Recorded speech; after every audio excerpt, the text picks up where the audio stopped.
I was in Florida, right, and I met Jay and Shogo. George basically left with the California guys, if I remember right. Shogo, we got busted in a pool, and Shogo like kept saying, man, come back, come move out. I sold my car for like $600 and bought a plane ticket, and I had like $200.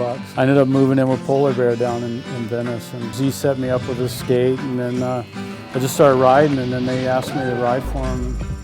The rest was luck. I'd see Jimmy Plumer and Shogo and George, like they're like, and Froggy, they're the gnarly Marina locals. Every time I went there, George was there. I saw him ripping gnarly sessions, and a major influence in my skateboarding. Yeah, we'd hang out in Venice, and we'd street skate, but mainly for transportation. But mainly we were riding all the parks. You know, all through the middle to late 80s, we'd always go skate because we had ramps in Venice or pools.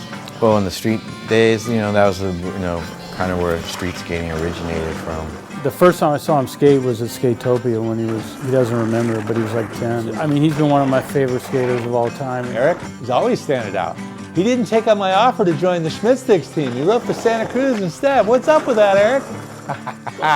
The way he skates, and he was one of the early guys in the street skating and just the pool riding. So I'm like super stoked to do the board with him too, man. Big time. This time I knew when we came here exactly what I wanted to do. I knew Paul would, how to work with Paul and stuff. And working on this, he already pointed out things before I could even say it. He's got such an amazing eye for shapes.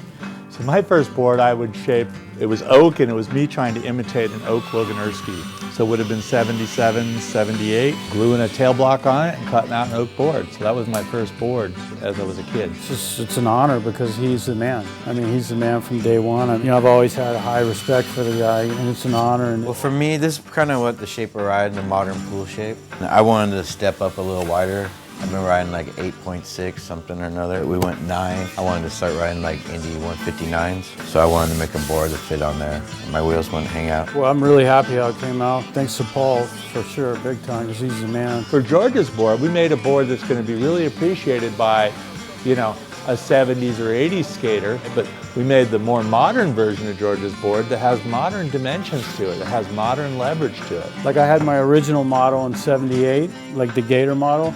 And then this is a takeoff on that, just with a little bit, narrower and just kind of toned down. But yeah, I'm super stoked on this. It's like big time. And it's just an honor, finally, I don't know how many years later, 40 years later, to get to do something with Z-Flex. I would never have thought of that, that would ever happen.